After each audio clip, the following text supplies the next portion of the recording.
대한민국 제1호 첫 해외 파병 1964년 베트남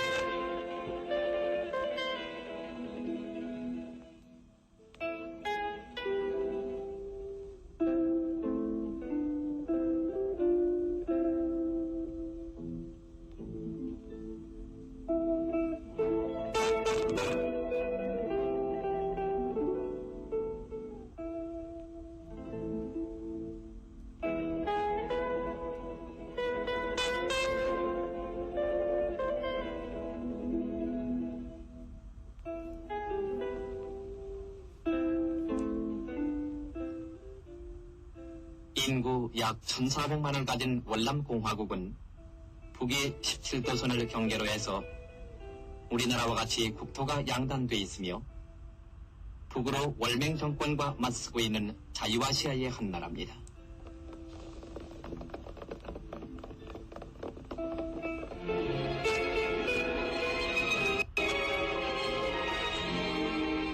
월남의 자유와 평화는 그 입지적 조건과 국제적 영향으로 보아 곧 한국의 자유평화와 직결되는 중요한 것임은 두말할 필요도 없는 것입니다.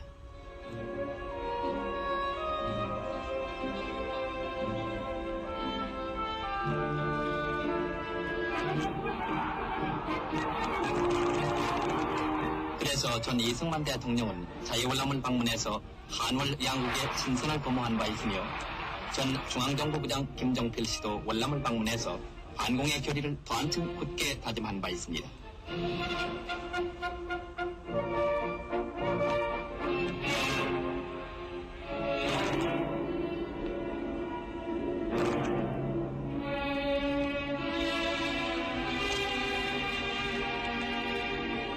그러나 중공과 공산월맹의 지령을 받아 무력으로 월남을 전복시키려는 소위 공산 베트콩 게릴라들은 가진 수단과 방법으로 수많은 자유월남민의 생명을 빼앗고 재산을 불태우는 등 온갖 만행을 자행해왔던 것입니다.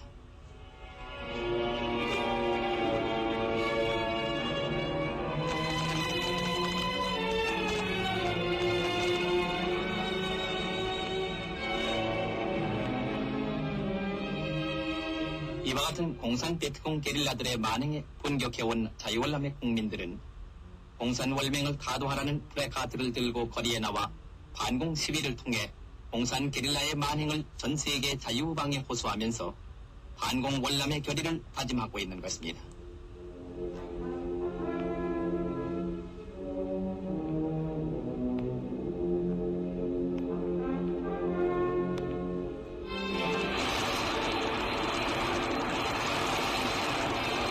이와 같이 자유를 갈구하는 월남은 공산 게릴라들로부터 보호하기 위해서 미국을 비롯한 여러 자유우방 국가들은 막대한 군사적 지원과 경제적 원조를 계속하고 있으며 월남의 자유를 지키겠다는 전 세계 자유우방의 결의는 날로 굳어져 가고 있는 것입니다.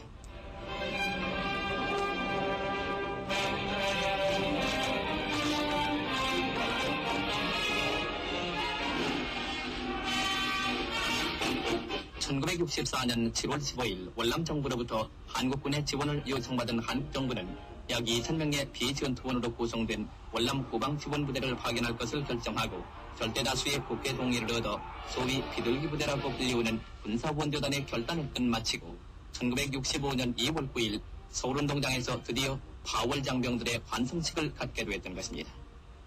이날 국민대회에 참석한 박정희 대통령은 경련사를 통해서 월남으로 떠나는 장병들의 무언을 빌면서 우방 월남을 돕는 데 최선을 다하고 우리나라의 국위를 높이는 데 노력하라고 격려했습니다.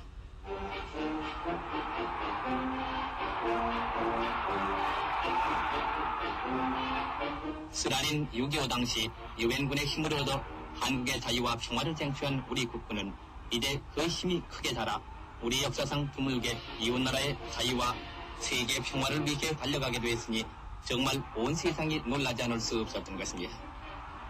이 벅찬 장도에 오른 자유의 십자군들을 환송하는 수많은 국민들은 감격과 흥분 속에 박수갈채를 보내며 그들의 무운을 마음속으로 빌어마지 않았습니다.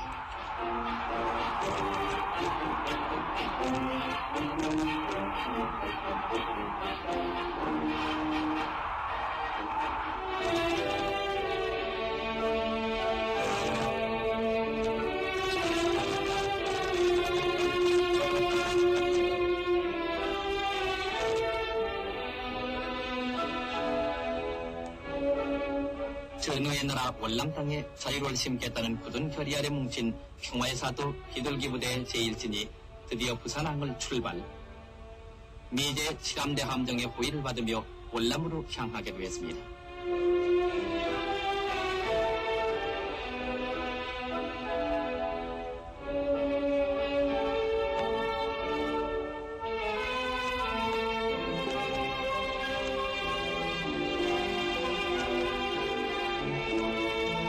자유와 평화 그리고 의를 사랑하는 대한남하의 훈을 이어받은 비둘기 부대는 22,000마일의 망망한 바다를 항해하는 동안에도 각종 훈련을 통해 사기를 ang양했습니다.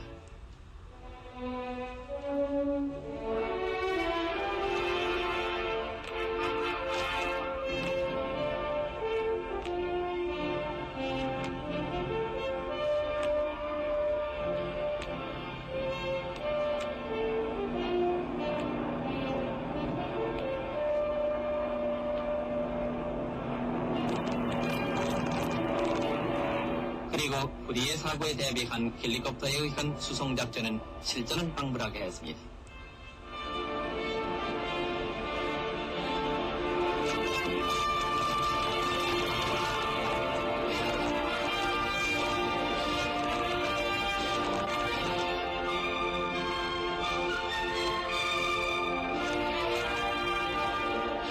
목적지 도착을 목전에 둔 비둘기 부대는 이미 사이공만에 와 있는 우리 해군 함정의 호위를 받으며 LSD 함에 옮겨 탄 후 자체 경비 태세를 계속하면서 구비구비 장거를 이루고 있는 사이공강을 거슬러 올라갔습니다.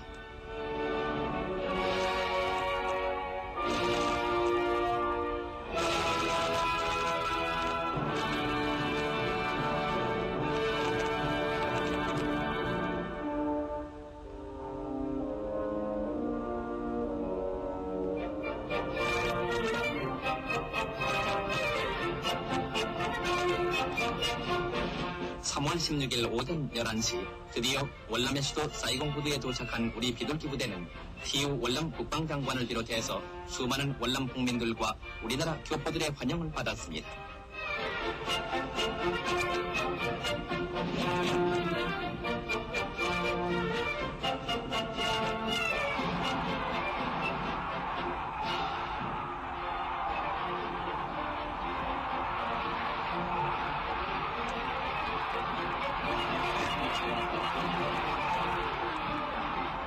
이국 땅의 나붓기는 태극기의 물결 속에 남국의 아가씨들로부터 하환을 받은 국군 장병들의 얼굴에는 피로의 기색은 찾아볼 수도 없었습니다.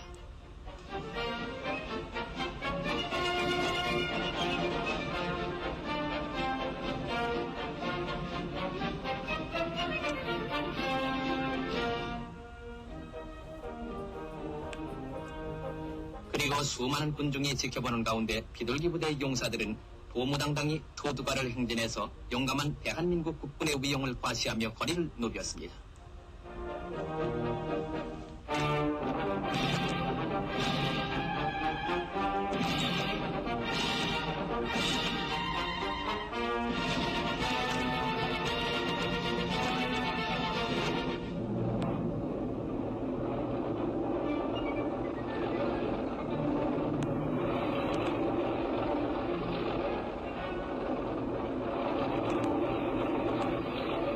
자유를 갈구하는 월남 국민을 돕기 위해 파견된 우리 비둘기 부대는 사이공에서 약 24km 떨어진 디안이란 곳에 자리 잡고 임무 수행에 만전을 기하게 되었습니다. 섭씨 34호들을 오르내리는 혹서와 싸우며 우리 국군 용사들은 후방 지원을 위한 각종 작업과 진지 구축 작업을 시작했습니다.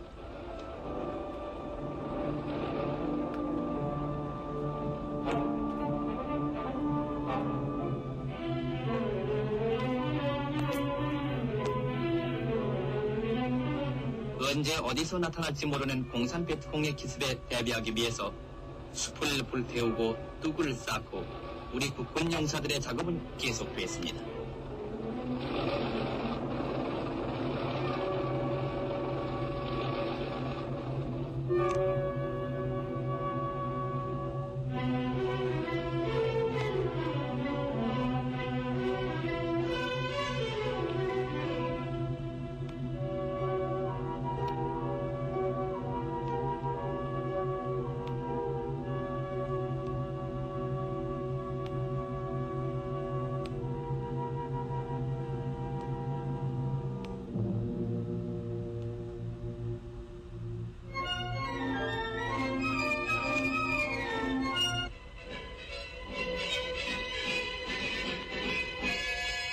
드디어 우리 비둘기 부대의 보금자리가 될 9월 한국군사원대단의 진치가 완성되어 우리 국군 장병들은 맡은 바 사명을 완수할 만반의 준비를 갖추게 되었습니다.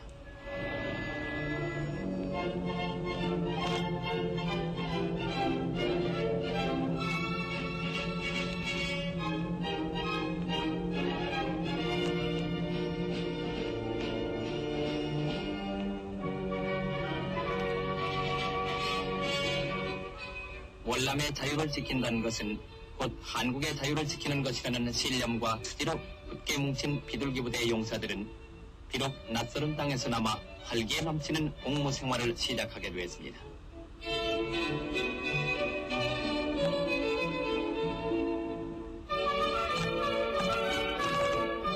여가를 이용해서 각종 운동을 통해 심신을 연마하는 한편 흥겨운 오락 등으로 막사에는 나날이 웃음의 꽃이 피어갔습니다.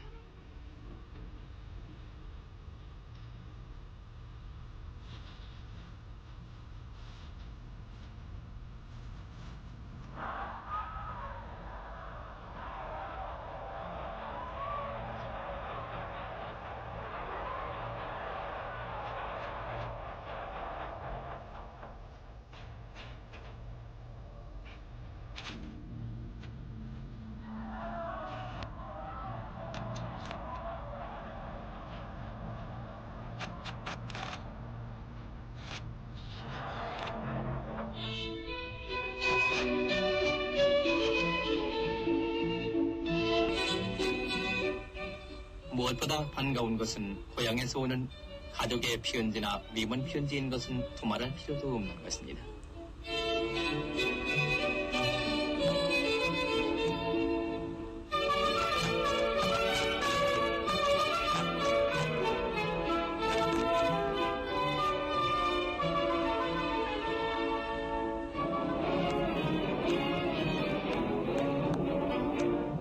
전선 없는 장거리대에서 비둘기 용사들은 촌번도 쉴 새 없이 수색을 계속하면서 공산 베트콩에 대비하고 있습니다.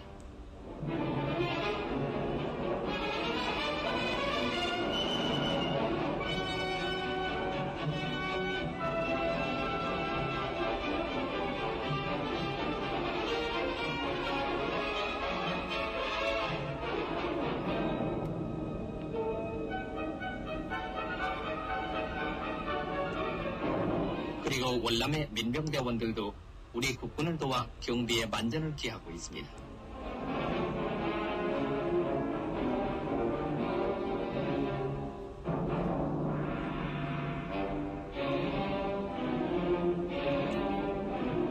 (1965년 4월 3일) 약 1개 중대 병력의 베트콩이 우리 비둘기 부대에 야습을 가해왔는데 이에 맞선 비둘기 부대는 약 20분 동안의 교전 끝에 적을 완전 격퇴시켰습니다.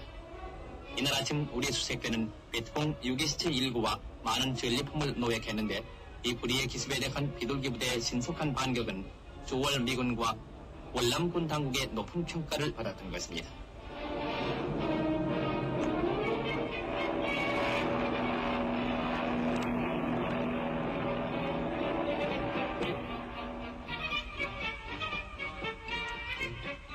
한편 월남 국방상 듀 장군은 이 불의의 피습을 받은 우리 비둘기 부대를 방문하고 부상자들을 위문 격려했습니다.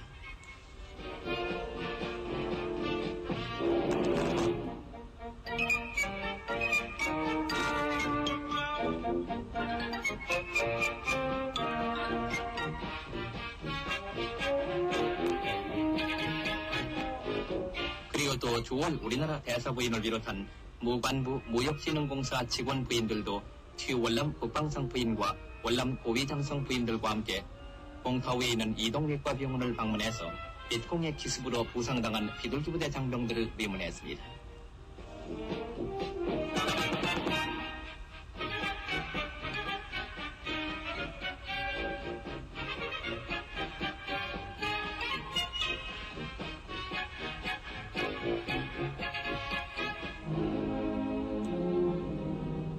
공산 빗콩 게릴라들의 만행은 우리 비둘기 부대의 첫 희생자를 내고야 말았습니다. 경비중대 1개 분대를 지휘해서 밀림 속을 정찰 중이던 노은교 중사는 1965년 4월 빗콩 게릴라가 묻어놓은 대인지뢰를 밟아 불행히도 생명을 잃고야 말았던 것입니다. 탄살루 비행장에서 수행된 고 노종사의 장례식에는 수많은 월남 정부의 고위층과 미 군사원조단 순회들이 참석했는데 월남 정부에서는 십자훈장을 노종사에게 수여하고 고인의 명복을 빌었습니다.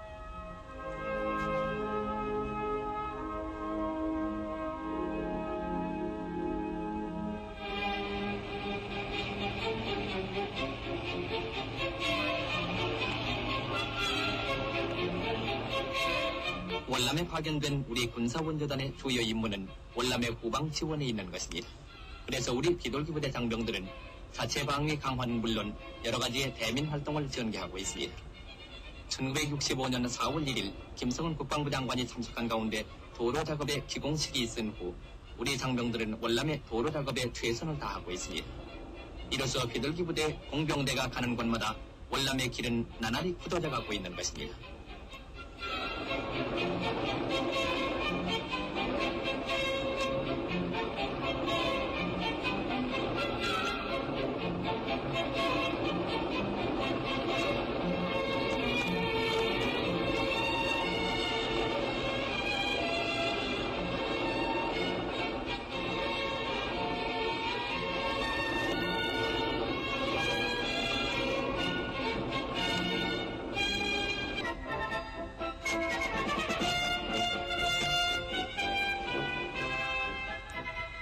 비둘기부대의 대민 활동 중 중요한 또 하나의 일은 월남 국민들의 병을 고쳐주는 일입니다. 봉타우에 자리 잡은 제1이동외과 병원과 전략촌에서 활동하는 우리 의무대는 연일 수많은 월남인 환자의 병을 치료해주고 있는데 월남 사람들은 한국군은 무슨 병이든지 고칠 수 있다는 신념으로 우리 의무대를 찾아든다고 합니다.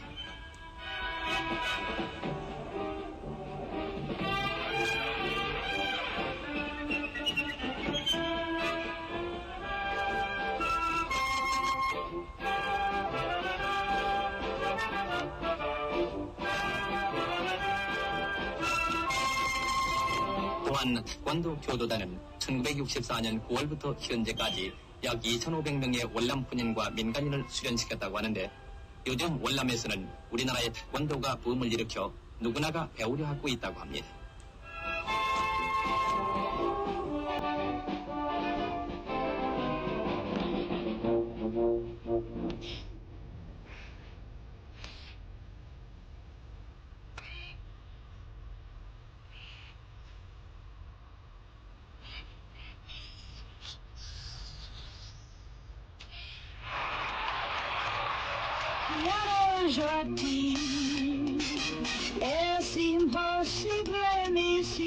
한편 9월 우리나라 대사관은 비둘기부대 장병들의 노고를 위문하기 위해서 노래자랑 잔치를 베풀어 주었습니다.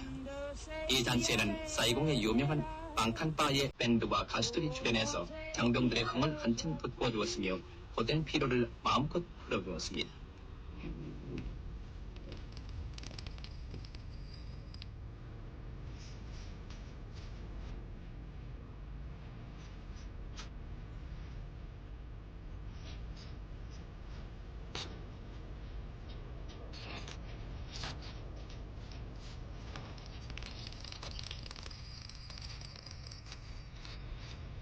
비둘기 부대의 활약과 평화 기원. 한국의 명예와 위신을 등에 지고 월남의 자유와 평화를 위해서 우리 비둘기 부대의 용사들은 오늘도 쉬지 않고 분투하고 있습니다. 우리 다 같이 월남에서 본토하는 우리 국군 용사들의 무언과 우방 월남의 자유와 평화가 하루속히 깃들기를 빌어야 하겠습니다.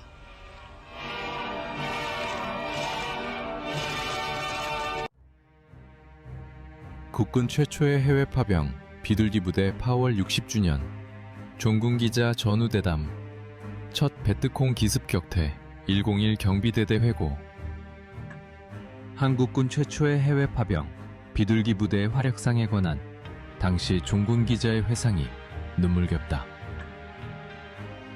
1965년 3월의 이야기이니 꼭 60년 전의 생생한 역사이다. 당시 경향신문 특파원으로 종군했던 손주한 전 공보처 장관이 지난 3월 7일 퇴계로 어느 음식점에서 비둘기 부대 제102 경비대대 보급관으로 파월된 박민식 중위 예비역 대령과 만나 생사고락을 나눈 전우로서 그때를 해상했다. 비둘기 부대의 종군 기자단은 우리나라 최초의 해외 특파 종군이고 비둘기 부대 또한 우리나라 최초의 해외 파병이었다. 손주한 종군 기자는 국방부 출입기자로 월남전 파병 정사를 깊이 취재한 경력으로 사상 첫 해외 종군 기자로 선발됐다. 당시 종군 기자단은 6.25 종군 경력을 쌓은 동양통신 이지훈 기자 편집국장 역임, 서울광학산업 창업, 국가유공자로 국미편충원 안장을 비롯하여 합동통신 심상준 기자, 조선일보 이규태 기자, 한국일보 장정호 기자, 동아일보 동남아 순회 특파원 이정석 기자 및 경향신문 손주환 기자로 구성됐다. 손 기자는 뒤에 중앙일보를 거쳐 노태우 정부의 청와대 정무수석, 공보처 장관, 서울신문 사장을 역임한 후 은퇴하여 지금은 경기도 양평에 귀농했다. 이날 손 전 장관은 비둘기 부대 제101 경비대대 참전 전우회 정회원 자격으로 박민식 대령과 만나 전우들의 소식을 나누었다. 초대 부대장, 조문환 장군, 특전사령관 역임을 비롯한 숱한 전우들이 이미 고인이 됐다. 종군 기자단도 유명을 달리한 사람이 많다. 손 전 장관은 종군 기자단 가운데 유일하게 101 전우회 정회원이다. 비둘기 부대가 월맹군으로부터 최초의 공격을 받은 날 유일하게 부대에 머물며 전투 장면을 취재, 촬영한 기자로 참전 전후에 이광로 회장이 정회원으로 강력 추천했다. 1965년 4월 2일은 비둘기 부대 제101 경비대대 전승일로 기념된다. 8월 2주일째인 이날 월맹 정규군 2개 중대가 지역 베트콩과 함께 비둘기 부대를 기습 공격했다. 당시 종군 기자단은 420 호텔에 투숙하고 있었지만 손주환 기자는 카메라를 휴대하고 비둘기 부대 벙커에서 전투 장면을 취재했다. 종군 기자로서 특종의식이었을 것이다. 손 기자는 101 경비대대가 적의 기관총, 로켓, 박격포 포격을 효과적으로 격퇴한 과정을 가장 실감나게 취재할 수 있었다. 부대장 조문환 장군이 전력 탐색을 위한 기습 공격을 예견하고 미리 관측 매복조를 전진 배치시켰다. 이들 매복조가 베트콩의 이동 경로를 시시각각 보고했지만 조 장군은 유효 사거리 내로 근접할 때까지 먼저 공격하지 말도록 지시했다. 베트콩의 기습은 사전에 탐지한 듯 통신시설과 지휘부부터 선제 공격하기 시작했다. 기관총, 로켓, 박격포 포격이 너무나 치열했다. 손 기자는 급히 지하 벙커로 피신하여 비둘기 부대의 작전을 가까이서 지켜볼 수 있었다. 제101 경비대대는 사전 훈련대로 정확한 조준 응사로 적의 공세를 즉각 제압할 수 있었다. 적은 30여 명의 사상자를 남기고 도주하면서 한국군의 막강한 전투력에 놀랐음이 분명하다. 아군도 11명의 부상자가 발생되었고 차량 24대가 파손되지만 완벽한 승리였다. 그래서 제101 경비대대는 이날을 전승일로 규정하고 매년 국립현충원을 찾아 충원탑과 박정희 대통령 묘소, 조문환 장군 및 전사한 전우들의 묘비에 헌화한다. 종군 투파원 가운데 유일한 정회원인 손 전 장관도 꼭 참석한다. 지금은 모두가 7080 노병이라 매년 유명을 달리하는 전우가 속출한다. 이날 손 전 장관과 박민식 대령은 비둘기 부대 및 101 경비대대 참전 50주년을 계기로 한국군 최초의 해외 파병 역사와 전공을 정확하게 정리했으면 좋겠다고 다짐했다. 손 전 장관은 한국군의 월남 파병을 미국 용병론, 여핑론으로 비하시키려는 일부 자격 논리가 역사 왜곡이라고 단언한다. 당시 우리 정부의 파병 결단은 실리와 명분뿐만 아니라 한국군의 전투력 증강 및 월남 특수 등 다목적 성과를 거둔 획기적인 국익 증진이었다는 뜻이다. 이 무렵 김일성의 직간접 침략이 노골화되고 있을 때 한미동맹 강화와 미군원 확대가 절실했다. 또한 6.25 남침전쟁 시 미군과 유엔군이 참전하여 피 흘린 은공에 보답하는 의미도 있었다. 당시 표면적으로는 미국 정부의 요청에 따라 파병이 결정된 것으로 보도됐지만 내막으로는 박정희 대통령이 먼저 파병을 제안할 수밖에 없는 긴급 상황이 있었다. 손 전 장관은 이 무렵 국방부 출입기자로서 박 대통령과 김성은 국방부 장관이 미국의 군원이관 10개년 계획의 집행 보류를 위해 고심천만이었다고 증언한다. 당시 한국군은 장비와 탄약에서부터 피복까지 미국의 군원으로 충당하고 있을 때 미국은 월남전 부담을 이유로 이를 한국 정부에게 떠넘기려 했다. 이에 대응하여 박 대통령이 월남 파병을 제의하면서 군원 증강과 한국군 현대화를 획득해냈다는 요지다. 이 같은 배경으로 비전투부대 형식의 비둘기 부대를 먼저 파병함으로써 미국 측은 한국군의 전투력을 평가하고 국내적으로는 파병에 따른 국민의 충격을 완화하는 의미가 있었다는 해석이다. 비둘기 부대의 파월 성공은 여러 가지 측면의 성과를 평가할 수 있다. 제101 경비대대의 완벽한 전투력이 과시되어 후속 청룡, 맹호, 백마부대 등 전투부대를 파병하게 되고 건설, 용역, 군납 등 막대한 월남전 특수로 경제개발 종자돈을 확보할 수 있었던 것이다. 비록 참전용사들의 희생이 적지 않았지만 월남전에서 보여준 한국군의 용맹성에 김일성도 놀랐을 것이다. 민간 부문의 경우 5대주 6대양으로 뻗어난 오늘의 글로벌 진출력도 이때부터 뿌리를 내렸다고 볼 수 있다. 손 전 장관은 비둘기 부대 종군 특파를 계기로 국방 안보 전문 대기자로 성장하여 정계로 진출하여 제6공화국에서 중요한 역할을 할 수 있었다고 볼 수 있다. 노태우 대통령과는 위관 시절부터 국방부 출입기자로 친숙한 관계를 맺어 고위직으로 발탁될 수 있었다는 관측이다. 손 전 장관은 고려대 학생 신분으로 군입대하여 26사단에서 사병으로 복무했지만 군 내부를 너무나 잘 알고 있었다.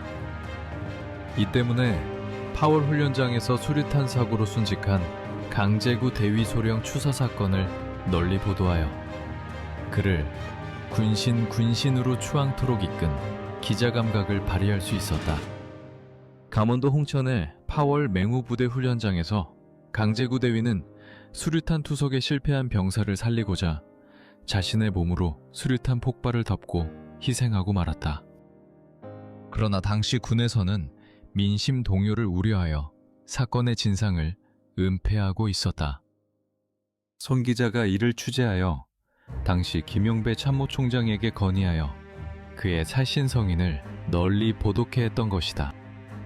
이렇게 보면 최초의 해외 파병 종군 기자로서 비둘기 부대에 대한 베트콩의 첫 기습 공격 시 420 호텔 숙소에 가지 않고 부대원들과 함께 머물며 전투 장면을 생생히 취재한 것이 결코 우연이 아니었다.